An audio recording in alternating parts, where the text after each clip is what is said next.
Selamat datang di AAR Automotive Channel. Dalam video kali ini kami masih ada di showroom Kia Motor, tepatnya di daerah Bogor, di Pajajaran.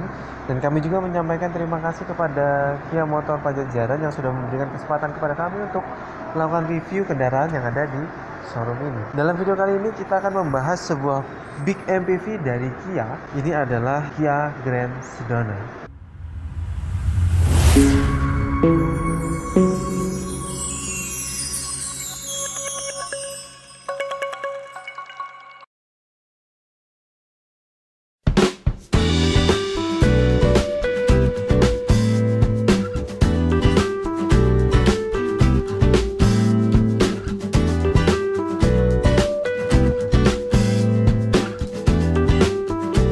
Tidak tanggung-tanggung, setelah melakukan perubahan APM, Kia melakukan perubahan yang sangat drastis di Indonesia. Terutama dia mengeluarkan kendaraan-kendaraan yang dapat menyangsang pasar di Indonesia. Ini merupakan Kia Grand Sedona, big MPV yang memiliki fitur dan keselamatan berkendara yang baik. Kia mengeluarkan Grand Sedona ini sepertinya akan mendobrak pangsa pasar rival-rival sekelasnya, karena mobil ini dinilai memiliki fitur-fitur yang lebih daripada rival-rival sekelasnya. Ditambah lagi mobil ini memiliki kabin yang sangat luas.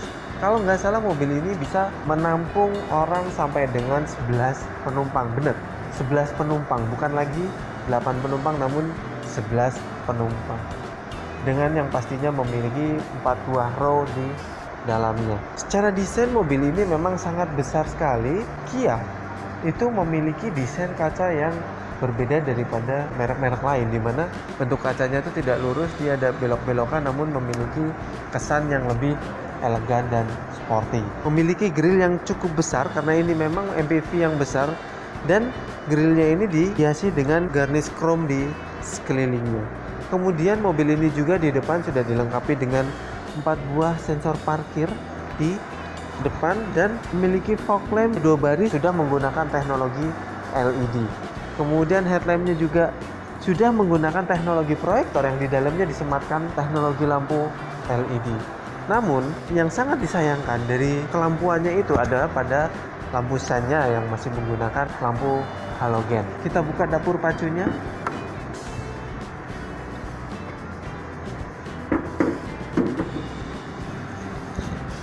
Yes, mobil sebesar ini memang membutuhkan mesin yang cukup besar. Grand Sedona mengeluarkan dengan 2 tipe mesin, yaitu gasolin dan juga diesel. Gasolin memiliki kapasitas mesin 3300 cc, namun ini merupakan Grand Sedona dengan tipe mesin diesel, memiliki mesin 2200 cc dan memiliki tenaga 200 PS di RPM 3800 dan memiliki torsi 440 di RPM 2750. Torsi yang sangat besar sekali untuk mobil ini dan tenaga yang dikeluarkan pun tidak kecil. Untuk sistem pengeremannya juga mobil ini sudah dilengkapi dengan ABS dan juga EBD yang dapat memberhentikan kendaraan ini sangat halus dan nyaman. Tampak samping dari Grand Sedona ini memang tidak berubah dari generasi sebelumnya, masih besar, masih bongsor dan memiliki bodi yang sangat gemuk ya. Terlihat sangat elegan dengan garis panjang dari belakang sampai dengan depan yang membuat bentuk mobil ini menjadi lebih elegan, dan juga sudah dilengkapi dengan ini nih krum-kruman, namun memang ini masih ditutup. Di sini masih ada krum-kruman dari belakang sampai dengan depan. Spionnya memiliki spion yang sangat besar, visibilitas ke belakangnya itu mendapatkan hal yang lebih. Dan sudah dilengkapi dengan lampu sen di spionnya yang sudah menggunakan lampu LED. Dan juga handle-nya masih belum chrome, tapi lebih baik begini sih kalau menurut gue. Dan dia juga sudah keyless entry. Mobil ini sudah dilengkapi dengan velg two-tone depan belakang yang dibalut dengan ban berprofil 235/60 ring 18. Dan mobil ini juga depan belakang sudah dilengkapi dengan sistem pengiriman disk, jadi depan belakang sudah disk. Kemudian pintunya slide door, namun memang belum touchless, jadi masih pencetan, belum touchless. Mohon maaf di video belakang ini agak gelap karena kita agak backlight sama cahayanya. Tampak belakang mobil ini memang tidak banyak perubahan yang dilakukan juga oleh Kia, namun Kia sudah melakukan perubahan pada sistem lampu-lampuannya. Dia sudah menggunakan kombinasi halogen dan juga LED. Desainnya memang sangat bongsor ya, gede banget. Banyak sekali fitur-fitur yang menurut gua lebih baik daripada rival-rival sekelasnya. Kita bedah satu persatu. Ini ada sensor parkir 4 titik dan di bawah sini ada reflektor. Dan yang menurut gua keren itu di bawahnya sini ada seperti silver-silveran, bumper silver-silveran gitu, yang menambah mobil ini terlihat lebih sporty dari belakang. Nah, kemudian di sini ada garnish chrome. Kacanya ini sudah menggunakan defogger, kemudian wiper yang berputar 180 derajat dan sudah menggunakan spoiler dengan lampu rem di spoilernya. Nah, mobil ini juga sudah menggunakan antena sirip view untuk sedotan ini. Sebelah kiri untuk tipe sedotannya dan sebelah kanan ini untuk tipe mesinnya, CRDI. Itu artinya diesel injection. Karena mobil ini besar, sudah pasti pintu bagasinya itu berat. Namun tidak perlu khawatir, karena pintu bagasinya ini sudah dilengkapi dengan handle elektrik dan juga pembukaan otomatis secara elektrik. Seperti kita buka, dia akan otomatis terbuka secara elektrik. Ini dia sudah terbuka secara elektrik. Dalam kondisi saat ini memang masih terlihat tengahnya tuh bolong karena kursi tengah di sini itu bisa dilipat, jadi membuat penumpang yang mau ke belakang itu mendapatkan akses lebih gampang daripada harus melipat kursi utamanya. Mobil ini memiliki bagasi yang sangat luas kalau menurut gua dan bisa menampung bagasi dengan ukuran medium sebanyak 2 koper. Namun kita tidak bisa membuat bagasi ini lebih luas lagi. Kursi belakang ini itu adalah menggunakan rail roof, jadi tidak bisa dilipat menambahkan bagasi. Namun bagasinya juga sudah cukup besar, tidak perlu ditambah-tambah karena memang mobil ini sangat besar. Oh ya, di sebelah kiri sini dia ada tempat penyimpanan toolkit yang sangat besar tempatnya, namun ini memang sangat dibutuhkan sehingga tidak naruh toolkit sembarangan. Seperti yang gue sampaikan tadi bahwa mobil ini muat sampai dengan 11 orang. Bagaimana bisa padahal ini row-nya ada 3. Kalau dilihat ada 3 ya row-nya. Namun ada bagasi ini bisa dibuat menjadi row keempat. Sejatinya kalau ini dibuat row keempat, ada yang menghilang, seperti bagasinya akan tidak ada lagi. Dan yang jelas posisi duduk yang kursi row ketiga ini harus agak maju karena harus menyisakan legroom untuk penumpang belakangnya. Kita coba untuk buka row keempatnya.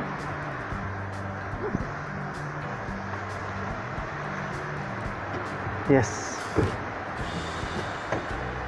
Ini dia jika sudah terbuka untuk row keempatnya, maka kita tidak bisa mendapatkan space bagasi sedikit pun di belakang. Mungkin ini bisa buat naruh barang-barang kecil tipis gitu ya, tapi tidak bisa buat naruh tas. Itu yang kita dapatkan jika kita membuka bangku di row keempat. Oh iya, di sebelah kanan sini ada power outlet 12 volt di belakang sini. Jadi kalau penumpang paling belakang, kalau kursinya dibuka ataupun penumpang di row ketiga membutuhkan akses untuk listrik, dia bisa pakai colokan yang di belakang, jadi tidak merepotkan yang di depan. Nah, untuk menutup pintu ini juga Anda tidak perlu khawatir karena bisa ditutup secara elektrik hanya dengan pencet tombol yang ada di situ.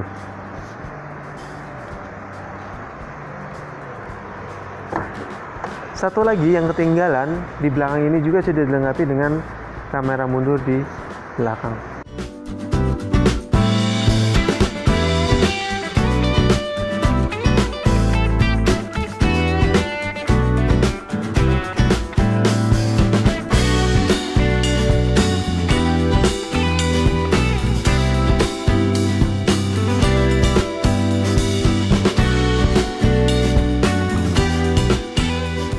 Surprisingly duduk sini, kalau menurut gue ya, menurut gue tuh kursinya empuk dan ini nih memang kalau agak ngelekuk gini dia agak ngeganjel dikit, cuman so far lumayan duduk di belakang sini. Dan ini tuh masih untuk penggeraknya masih manual ya, untuk penggeraknya masih manual, recliningnya masih manual. Ini bangku tengah bisa dilipat untuk penumpang yang mau ke belakang masuk ke belakang. Kalau udah selesai bisa ditutup lagi dan bisa dibuat tempat duduk penumpang di tengah. Di tengah sini juga kalau ini misalnya ditutup tempat duduknya, ini di tengah sini ada 4 buah cup holder. Di pintu kiri 1, pintu kanan 1, dan juga di bangku ini ada 2 buah cup holder. Kemudian di sini bisa buat nyimpen snack juga, sama seperti yang di belakang tadi. Di belakang sini ini ada pencetan di apa nih namanya, di tiang tengah sini itu ada pencetan buat buka pintu dan nutup pintunya, atau bisa lewat handle sini juga bisa. Terus di kacanya sini dia ada horden, bukan horden, ini apa ya, anti sinar matahari ya, pokoknya itu ada ininya. Dan juga surprisingly bahan-bahannya empuk ya. Untuk yang di door panelnya ini bahannya empuk, nggak keras. Oh, yang ini keras nih, yang warna abu-abu, warna krem nih agak keras, tapi yang atas ini hitam empuk. Power window-nya di tengah sini dia sudah menggunakan power window yang otomatis. Kemudian ada apa namanya ini, ada panel hitam-hitaman gini, panel wood ya, panel wood hitam, dan di bawahnya itu ada cup holder dan buat simpan makanannya, snack. Selebihnya udah. Oh ya, di atasnya sini ini ada pengaturan AC yang sudah digital dan pencet-pencetan, dan AC-nya tuh bulat-bulatan begini, depan dan belakang ada. Nah, di tengah sini di konsol box ini dia ada tempat penyimpanan handphone di sini. Bisa dicopot ya. Ada tempat penyimpanan handphone karena di dalamnya ini agak keset, dan juga ini ada port USB untuk ngecas.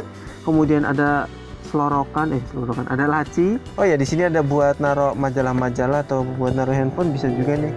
Ada kayak jaring-jaringnya gitu. Dan di bangku penumpang depan kiri itu ada dia kayak buat gantungan gitu, kalau buat belanja-belanja gitu bisa digantungin di situ. Ini biasa lampu-lampuan.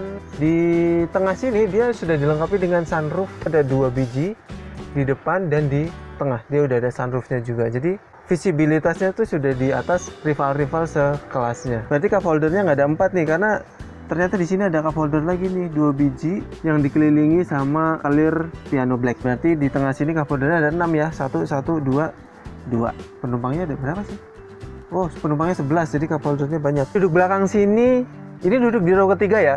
Row keempat nggak mau buka gua karena yang jelas pasti akan sempit banget di row keempat.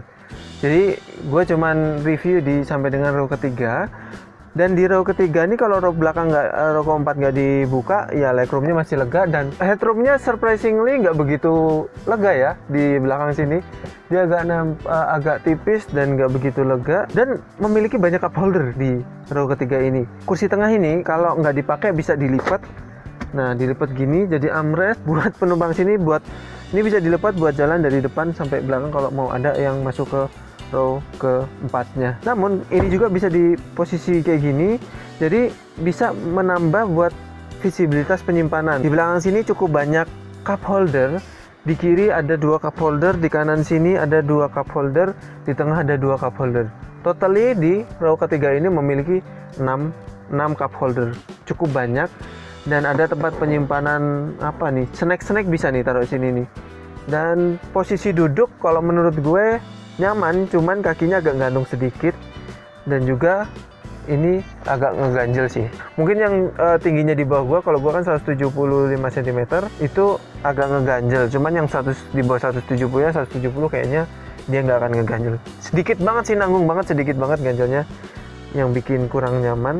Dan ini ngegantung. Posisi duduk sebenarnya enak. Kita buka kursi tengahnya. Ini kita bisa isi dengan 3 orang.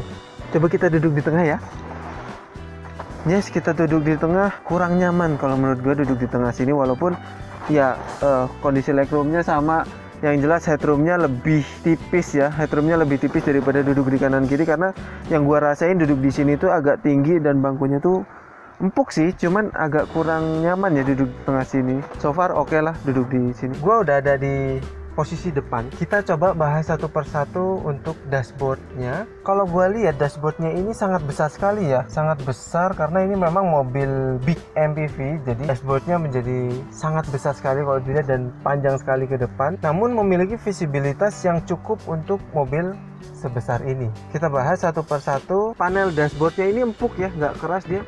Panel dashboardnya ini menggunakan panel-panel empuk sampai dengan ke sini. Namun yang ini yang warna krim ini dia panelnya keras, yang warna hitam ini panelnya empuk, dan memiliki banyak sekali tempat penyimpanan, terutama di konsol box.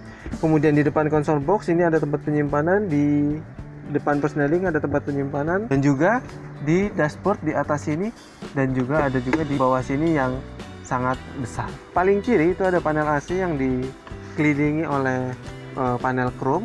Kita ke entertainnya. Entertainnya kalau menurut gua hampir sama seperti Kia Rio, dia ada pencet-pencetannya dan juga ada multimedia LCD-nya. Dan ini sudah dilengkapi dengan Apple CarPlay dan juga Android Auto dan sambungan Bluetooth. Itu sudah merupakan standar bagi Kia. Nah, ini didampingi oleh kisi-kisi AC sebelah kanan yang dilingkari oleh krum-kruman, dan juga di sini itu dia dikelilingi oleh panel yang berkelir piano black. Instrument cluster sampai dengan ke kanan itu ada clear piano black. Terus ada start stop engine di sini, dan juga kita turun ke bawah itu ada slot buat e-money atau flash atau kartu elektronik money. Kemudian ada lampu hazard di tengah dan ada jam. Kita turun ke bawah lagi itu ada panel AC. Panel AC-nya ini sudah digital. Kita bisa akses AC di belakang itu lewat panel yang ada di depan sini. Jadi kita bisa aksesnya, dan mobil ini sudah dilengkapi dengan cooler dan heater. Nah, banyak pencet-pencetan seperti fan untuk AC belakang, fan untuk depan, kemudian mengaktifkan untuk AC belakang, dan kita pun bisa ngelock AC belakang. Jadi yang belakang tuh nggak bisa ganti-ganti AC, kita bisa lock, dan juga kita bisa aktifkan defogger depan dan belakang. Kemudian seperti biasa mengaktifkan saluran AC mode luar, atau kita hanya mengambil udara AC dari dalam aja. Dan ini apa nih? Ada clean air nih, mungkin udara bersih kali ya. Atau kalau sekarang tuh kayak purifier ya. Kita ke instrumen clusternya. Instrumen clusternya sangat mewah kalau menurut gua ya. Karena sebuah big MPV Kia ini menyasar pasar-pasar big MPV dari Jepang. Tampilannya sangat sederhana.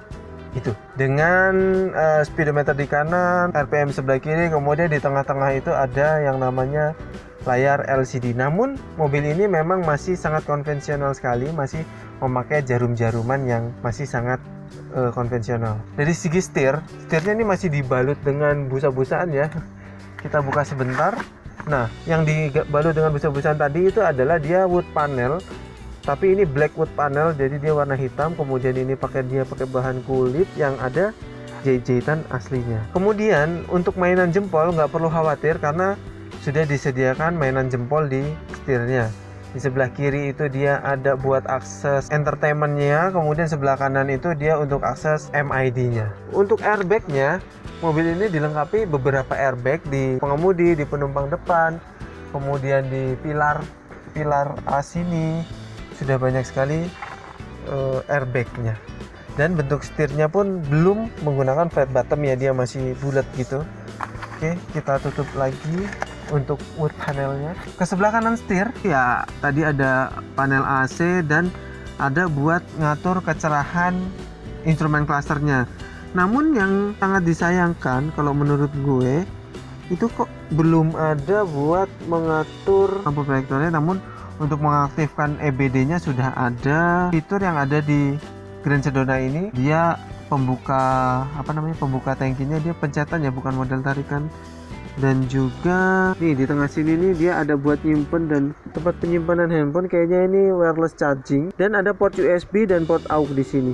Kemudian di depan sini juga terdapat 4 buah cup holder. Namun cup holdernya belum dilapisi dengan kisi-kisi AC. Persnelingnya ini empuk ya, dia sudah dilengkapi dengan kulit-kulitan gitu. Di persnelingnya sini ini terdapat banyak sekali pencet-pencetan nih. Ada aktivasi sensor parkir, terus ada buat ini heater tempat duduknya, kemudian ada cutek brake-nya, terus ada auto hold parking brake-nya, terus aktivasi eco mode, terus kemudian ada apa nih, heater buat ini setir deh. Oh, ini ada angin-anginan buat setir atau ada heater buat setirnya nih. Banyak banget fitur-fitur yang ada di Grand Sedona ini. Nah, terus ini persnelingnya ini dilapisi sama yang kalau ditempelin putih-putih ini dia clear black piano, jadi warna-warna black piano gitu ya.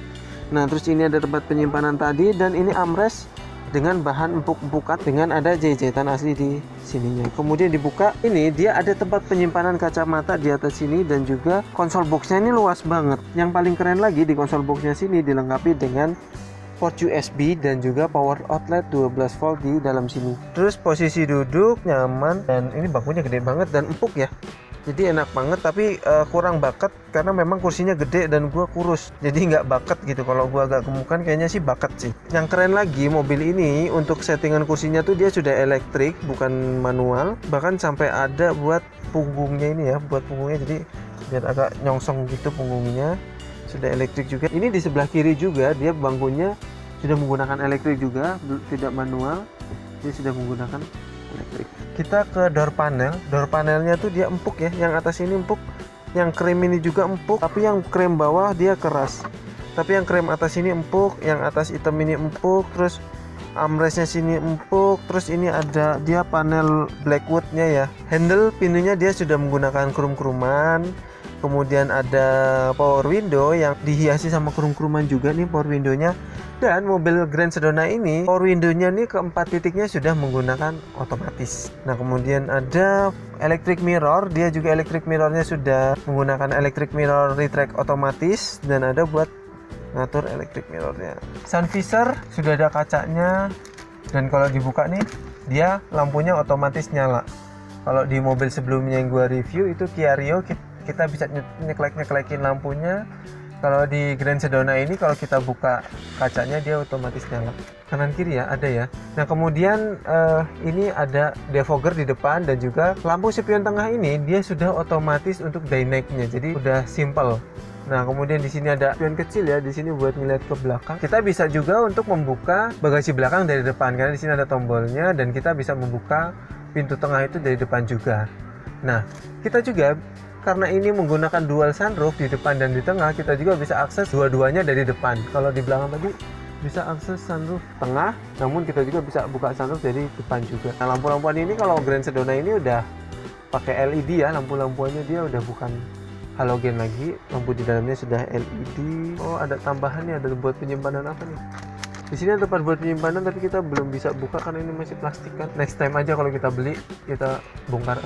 Itu tadi review kami tentang Kia Grand Sedona ini. Ya overall menurut kami mobil ini big MPV yang memiliki luasan kabin yang sangat besar dan sangat luas, dimana mobil ini pun bisa diisi sampai dengan 11 penumpang. Jadi sangat luas. Namun jika kita membuka row keempatnya sangat disayangkan bagasinya menjadi tidak ada. Propernya mobil ini memang diisi dengan 8 penumpang sehingga menciptakan suasana kabin yang luas dan besar, tidak empet-empetan, jadi sangat nyaman berada di kendaraan ini. Oke, sekali lagi gue ingetin lagi jangan lupa untuk like, comment, dan share semua video kami ke sosial media Anda, dan juga jangan lupa subscribe dan aktifkan tombol loncengnya jika Anda belum. Akhir kata kami ucapkan terima kasih yang sudah menonton. Sampai jumpa di video selanjutnya dan salam otomotif.